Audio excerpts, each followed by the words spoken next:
class 8th, date 28th of May 2021, when people rebel। इसका part 6 हमने पढ़ा, part 7 आज हम पढ़ने जा रहे हैं। तो अब हम देखेंगे कंपनी फाइट्स बैक, किस तरह से दिल्ली रिकैप्चर हुई और ये जो रेबल्स थे या रेबल फोर्सेस थे किस तरह इनको एक एक करके पकड़ा गया, जेल भेजा गया या मारा गया या दे वर हैंग्ड। तो इसी तरह हम देखेंगे उसके बाद जो कंपनी है, जो अंग्रेज़ थे या जो ब्रिटिश था, उसकी जो पॉलिसीज़ थे वो किस हद तक चेंज हुई। इसमें हम पार्ट 7 में यही कुछ पढ़ेंगे। तो कंपनी फाइट्स बैक। अब जब कंपनी को लगा कि ये जो रिवोल्ट है ये बढ़ता जा रहा है, तो अब इसको कर्ब करने के लिए इसने इंग्लैंड से रेनफोर्समेंट लाया, नए कानून पास किए, जिसकी वजह से जो रिबल्स थे उनको आसानी हुई पकड़ने में या कर्ब करने में। अब दिल्ली जो है इसको रिकैप्चर किया गया फ्रॉम रेबल फोर्सेस इन सितंबर 1857। जो लास्ट मुगल एम्पायर था बहादुर शाह जफर, इसको मुकदमा इस पे चलाया गया और उसको भेजा गया फॉर लाइफ इम्प्रिजनमेंट, उम्र कैद के लिए।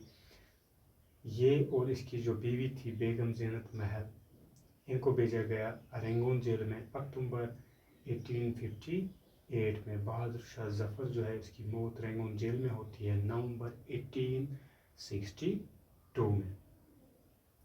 और अब चूँकि दिल्ली रिकैप्चर हुई थी, अभी भी जो रिबेलियन है वो डाई डाउन नहीं हुआ था। लोग कंटिन्यूसली रेजिस्ट कर रहे थे, उनकी जो बैटल अगेंस्ट ब्रिटिश थी वो जारी थी। और अंग्रेज़ जो है, जो ब्रिटिश था, इसको 2 साल लगे इस पॉपुलर रिबेलियन को सप्रेस करने में। लखनऊ जो है वो हासिल किया गया मार्च 1858 में। रानी लक्ष्मीबाई जो है उसको हराया गया और इसकी जो मौत हुई जून 1858 में। और इसी तरह रानी अवंतीबाई, चूँकि इनिशियली इसने विक्ट्री हासिल की थी खेरी में, लेकिन बाद में इसने डेथ को प्रेफरेंस दी, क्योंकि जब इसके इर्द गिर्द इसको पूरी तरह से घेर लिया गया था ब्रिटिश फोर्सेस ने। टेंटिया टॉप चूँकि सेंट्रल इंडिया की जंगलों में भागा और इसने कंटिन्यूसली गुरिल्ला वार जारी रखा। Guerrilla war means irregular war against big armed forces. तो इसने ये कंटिन्यूसली जारी रखा। वहाँ जो लोकल ट्राइबल और पीजेंट लीडर्स थे उनकी मदद से इसको पकड़ा गया, इसको पे मुकदमा चलाया गया और इसको मारा गया अप्रैल 1859 में। और इसके साथ साथ इस रिबेलियन को कर्ब करने के साथ साथ, रेबल फोर्सेस को कर्ब करने के साथ साथ, अंग्रेज़ जो थे वो चाहते थे कि वो जो लॉयल्टी, वो जो वफादारी लोगों की वो हमें वापस मिले। तो इन्होंने क्या किया, इन्होंने रिवार्ड्स रखे। जो लॉयल, जो वफादार लैंड लॉर्ड्स हुआ करते थे, इनको अलाउ किया कि आप इंजॉय कर सकते हो ट्रेडिशनल लैंड राइट्स। और इसी तरह जो रिबेलड थे, जो रेबल फोर्सेस थे, जिसने हमारे खिलाफ रिबेलियन किया, अगर वो हमारे सामने अपने आप को पेश करता है और उसने किसी अंग्रेज़ को नहीं मारा होगा, उसको भी अपने उसके जो हक है वो वापस दिए जाएंगे।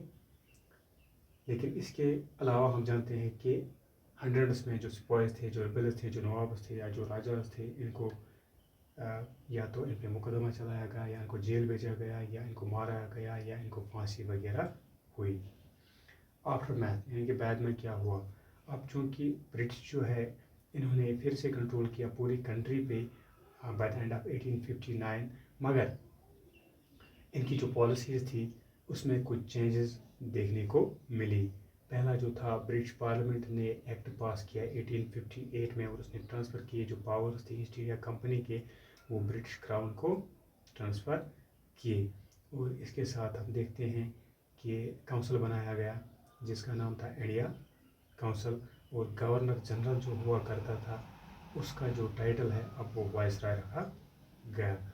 और दूसरा जो हम यहाँ पे दूसरी जो चेंज हम देखते हैं, जो रूलिंग चीफ्स थे कंट्री के, उनको श्योरिटी दी गई कि आपकी टेरिटरी जो है अब वो फ्यूचर में ज़ब्त नहीं होगी। और इसी तरह एक और चेंज हम देखते हैं, ये डिसाइड किया गया कि इंडियन सोल्जर्स जो है, जो रिक्रूट हुआ करते थे, उनकी जो रिक्रूटमेंट है वो रिड्यूस होगी और ज़्यादा जो अब सोल्जर्स है वो होंगे यूरोपियन सोल्जर्स, उनकी जो तादाद है वो इंक्रीज़ हो जाएगी।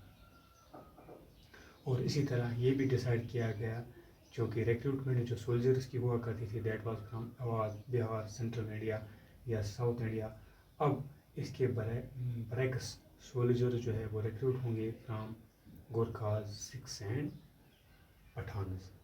اور لینڈ اور پراپرٹی مسلمس کی جو ہے وہ ضبط کی گئی اور ان کو رسپانسبل ٹھہرایا گیا فار دس بگ ریبیلین. اور انگریز جو ہے انہوں نے یہ بھی ڈیسائیڈ کیا کہ اب ہم ہندوستان کے لوگوں کی جو کسٹمری یا ریلیجس یا سوشل پریکٹسز ہے ان کی ریسپیکٹ کریں گے. اور پالیسیز بنائی گئی لینڈ لارڈس یا زمیندار جو ہے ان کو پروٹیکٹ کرنے کے لیے اور ان کو سیکیورٹی دینے کے لیے ان کی لینڈس جو ہے ان کی سیکیورٹی کے لیے جو ہے پالیسیز بنائے گئے. اور اس طرح سے نیا فیز جو ہسٹری کا ہے وہ سٹارٹ ہوتا ہے آفٹر 1857.